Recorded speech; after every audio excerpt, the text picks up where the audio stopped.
Chapter 1. The story of grinding wheat and its philosophical significance. According to the ancient and revered custom, Hemad Pant begins the work Sri Sai Satcharitra with various salutations. First, he pays his respect to the god Ganesh to remove all obstacles and make the work a success. He says Sri Sai is the god Ganesh himself.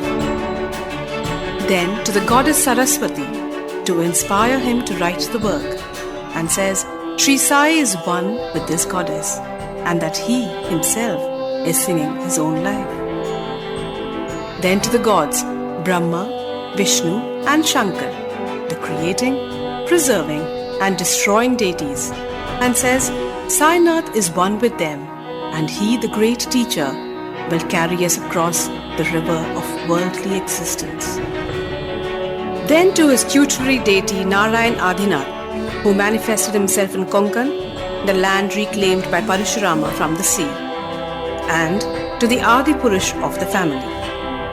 Then to Bharadvaj Muni, into whose Gotra he was born, and also to various rishis, Yagyavalkya, Bhrigu, Parashar, Narad, Vedavyas, Sanak, Sanadan, Sanat Kumar, Shuka, Shaunak, Vishwamitra, Vasishta, Valmiki, Vamadev, Jaimini, Vaishampayan, Navayogendra, etc.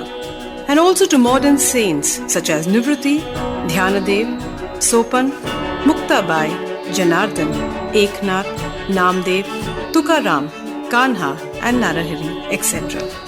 Then to his grandfather Sadashiv, father Raghunath, his mother who left him in his infancy, to his paternal aunt who brought him up, and to his loving elder brother. Then to the readers, he prays to give their whole and undivided attention to his work.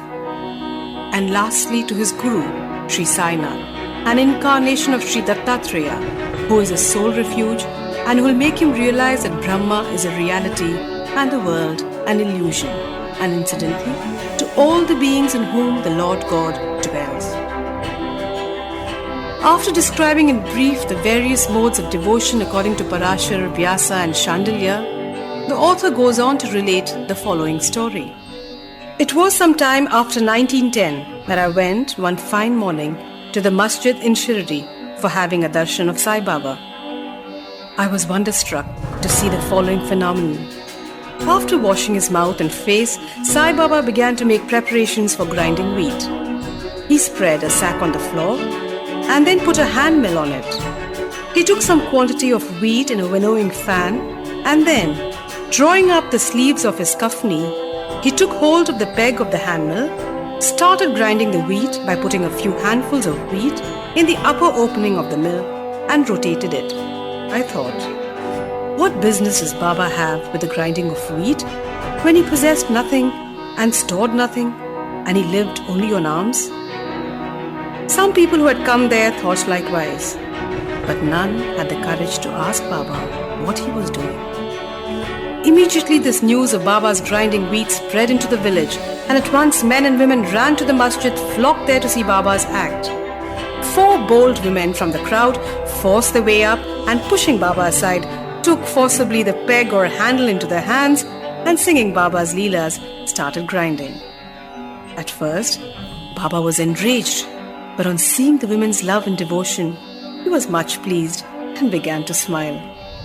While they were grinding, they began to think that Baba had no house, no property, no children, none to look after, and he lived on alms, and therefore he did not require any wheat flour for making bread or roti.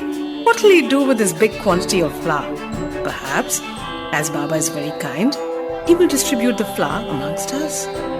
Thinking in this way, and while singing, they finished the grinding, and after putting the hand mill aside, they divided the flour into 4 portions, began to remove them by taking 1 portion per head. Baba, who was calm and quiet up till now, got wild and started abusing them, saying, "Ladies, have you gone mad? Whose father's property are you looting anyway? Have I borrowed any wheat from you so you can safely take the flour?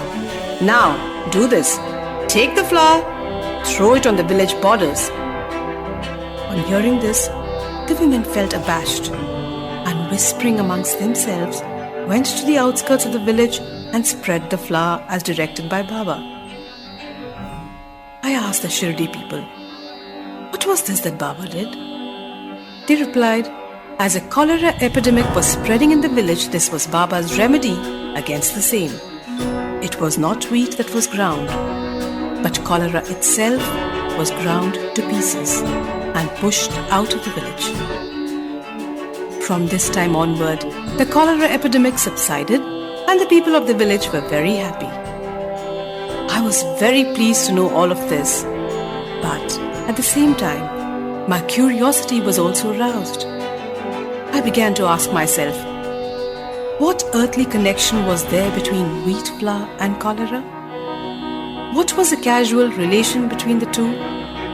And how to reconcile them? The incident seems to be inexplicable. I should write something on this, I thought to myself, and sing to my heart's content Baba's sweet Leelas. Thinking in this way about this Leela, my heart was filled with joy, and I was thus inspired to write Baba's life, the Sai Satcharitra. And as we know, with Baba's grace and blessings, this work was successfully accomplished.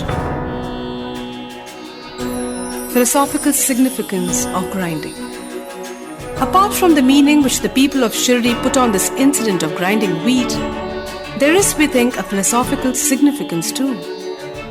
Baba lived in Shirdi for about 60 years, and during this long period, he did the business of grinding almost every day. Not, however, the wheat alone, but the sins, the mental and physical afflictions and the miseries of his innumerable devotees. The two stones of his mill consisted of karma and bhakti, the former being the lower one and the latter the upper. The handle with which Baba worked the mill consisted of dhyan. It was a firm conviction of Baba that knowledge or self-realization is not possible unless there is the prior act of grinding of all our impulses, desires, sins, and of three gunas, sattva, rajas, and tamas, and the ahankar, which is so subtle and therefore so difficult to get rid of.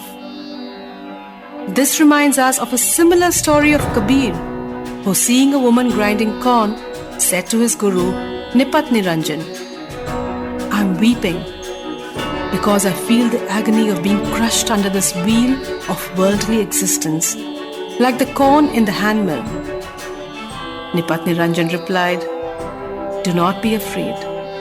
Hold fast to the handle of knowledge of this mill, as I do, and do not wander far away from the same, but turn inward to the center, and you are sure to be saved.